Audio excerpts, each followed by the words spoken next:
welcome back to another video, and today we're going to be doing a little bit of a radio video.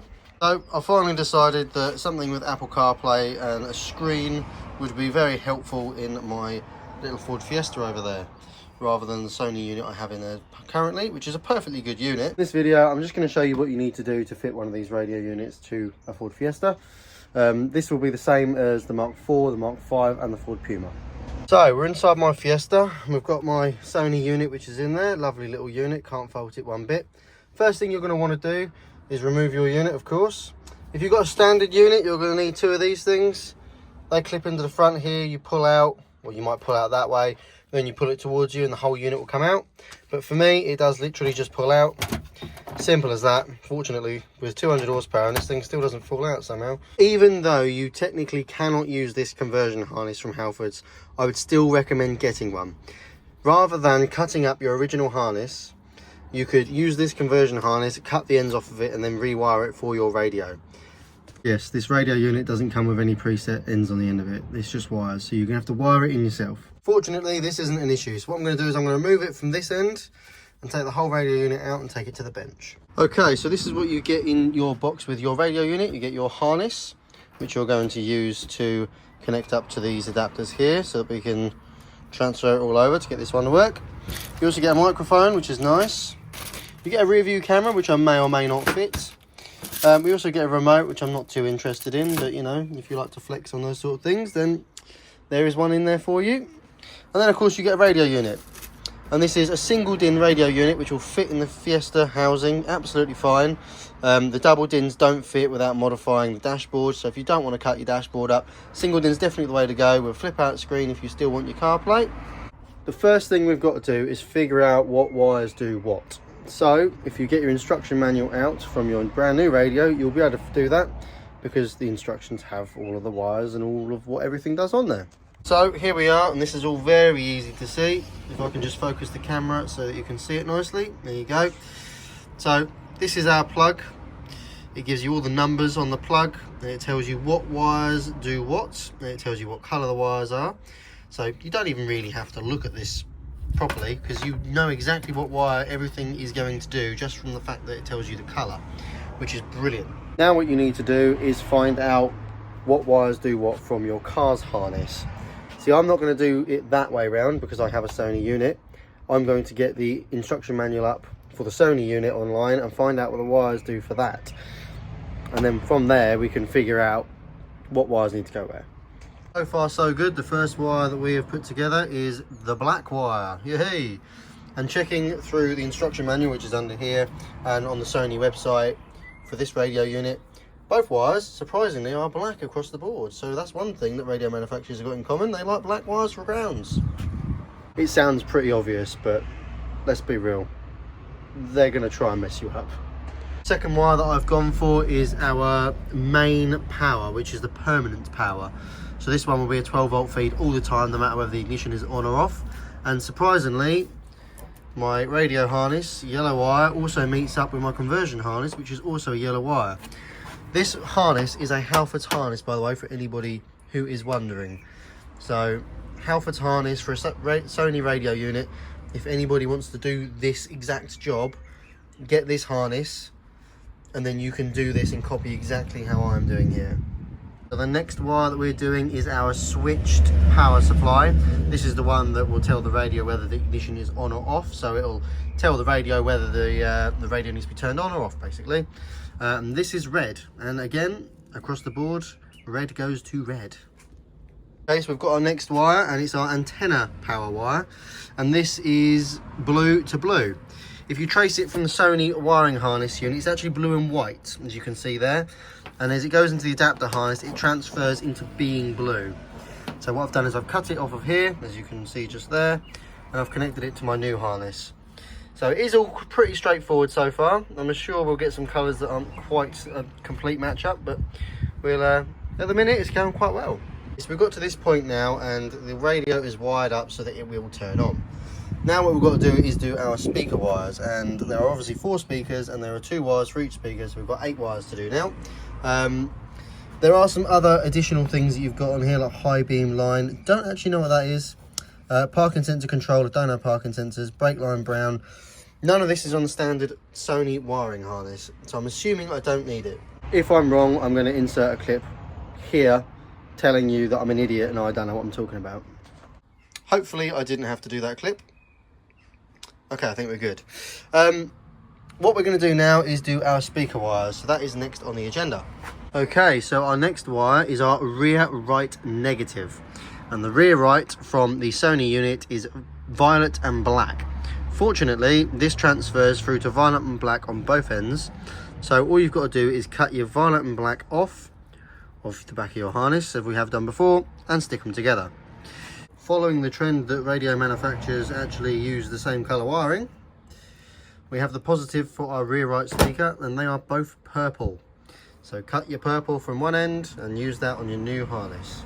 Okay, so our next wire is this one here, and this is grey and black to grey and black. This is the front right speaker negative terminal. Next wire down is the front right positive, and this is grey to grey. Next wire down is the front left negative, and these are white and black on both ends. We are now at the front left positive, and this transfers over as being white on both ends. So cut your wire white to white. We're down to our second to last wire, and this is the rear left positive, and this is solid green end to end. Okay, so we're down to our last wire, and this is the rear left negative speaker wire, and this is also matched up beautifully with green and black to green and black. We do have one more wire which was on our conversion harness, which is this orange one, but my Sony harness did not utilize this. So I'm going to do a little bit of research quickly to see if I can figure out what this wire does and if it's worth me plumbing it in. Okay, so after doing a little bit of research, this orange wire is the high beam line. Basically, this is the signal that tells the radio that you have your side lights or main or dip beam on, which allows the radio to dim so that it's not in your face, which is quite a good feature to have, to be fair. So what I'm going to do now is I'm going to connect those two wires up. Okay, so there we go, it's the last wire, and if I lift this up now, we have one complete wire and harness.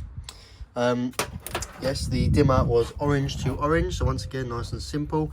They literally all matched up except from one, but from the adapter harness, it matched up just fine. It's just a Sony harness that was slightly different.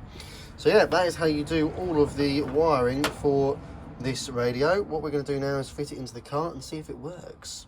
Exciting. Just got the radio out of the box, and one thing I am going to say, before you fit your radio into your car and try and fire it up, it has loads of plastic all over it, original wrapping. You see there? This needs to come off. You don't want this blocking any vents. This could cause the radio to overheat. Don't get me wrong, it doesn't look like it's got any of it over the vents on the top here, or around the sides or the bottom.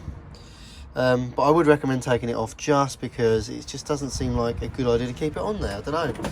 It's just me brain thinking about things before doing things, which is unusual. Okay, so I still haven't put the radio in. I've actually ended up fitting the cage. So basically, this is the bit that sits around the front of the radio on the Fiesta. This is just a generic single DIN adapter. This is a Halfords as well. The cage that comes on the radio, these little prongs, once this is fitted, is actually a little bit too long.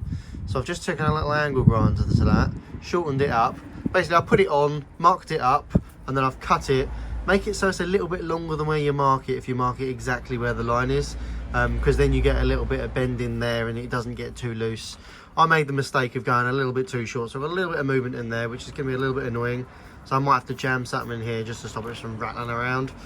But that's all you've got to do to get that to fit in there, and this will now clip into the car, no issues. So let's go and try it out in the car first. I got sidetracked again, and I decided that, you know, I've obviously done a good enough job that it's going to work all absolutely perfectly fine the first time around. So I thought, why not? Let's just tidy it all up. And one thing I will note down is one of the things that I always like to do when you're doing a wiring job.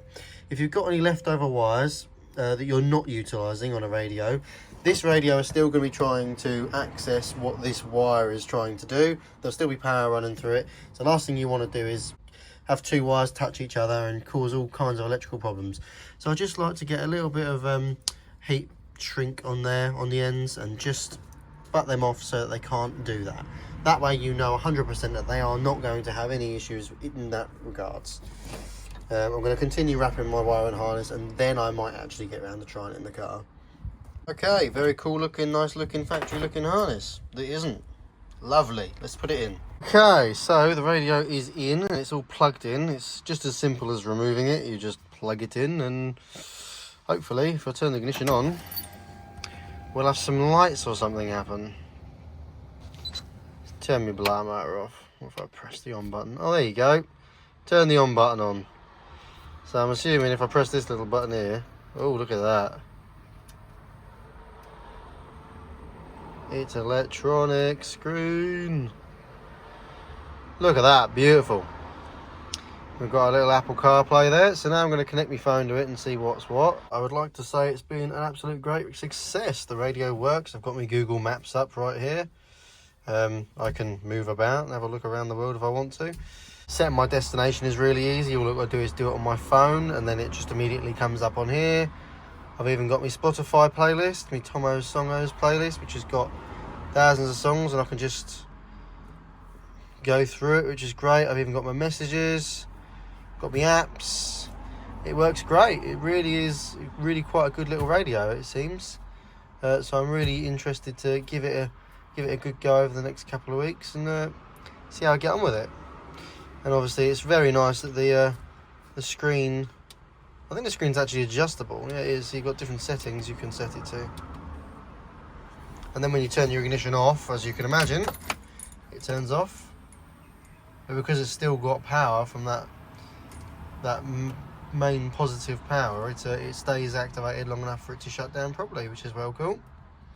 So very, very impressed with it so far. And the sound quality is quite good. I won't play anything through the speakers now though, because I'll probably get copyrighted. Of course, I'm not finished yet. There is a microphone that came with this. I'm going to fit that, and I'm going to probably stick it up on the roll cage somewhere, just so when I'm driving along, people can hear me talking. But I'm probably not going to fit the rear camera right now. I'm not going to bother doing that for a little while, so I'll upload this video without doing that. But that's going to be quite self-explanatory. They are literally, the camera plugs straight into the back of the unit, and then you just run the wiring down to the camera wherever you mount it on the back bumper. To my dashboard here, I've got a nice cut.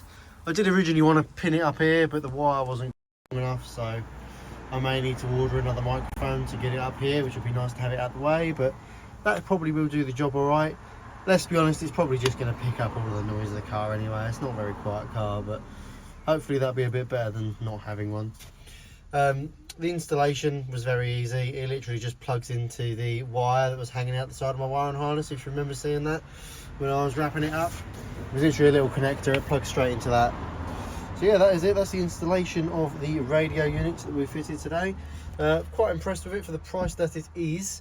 I'm sure I'll find out how reliable it will end up being. I do hope this video has been useful for you and that you've enjoyed watching. We'll see you next time when we do some more modifications to this, or maybe even if we do some repair work to this, because this is overdue plenty of repairs. And there's also that's got a blown engine. The engine is coming back, machine shop from that, and that will be coming back hopefully sometime next week, so we might be able to get a little bit more progress on that soon too. Alright, so I was just editing the video and I realised I never did an outro.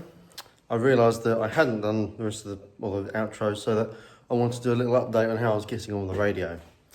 I've had it on the car a couple of months now, and honestly, for the price that you pay for it, it's fairly cheap. It was under £150, I think it was, between 100 and 150 pounds. Really can't fault it. The screen still folds out, no issues like it did when it was new. Sometimes it does get a little bit confused. If you cycle the ignition too quickly, the screen will get stuck. You have to press the button to get it to come out, which isn't the end of the world. Sometimes the Bluetooth doesn't connect, you have to cycle the ignition. So yeah, for the price you pay, there are certainly a few little downfalls to the radio unit, but it works absolutely fine. The sound quality is good and the Apple CarPlay works well. So for the price that it is, I would recommend the radio unit. I think it's quite good. So with that being said, I'm going to end the video now. I hope you found it useful. If you didn't, hopefully you found it a little bit entertaining. If you didn't, can't really do much else.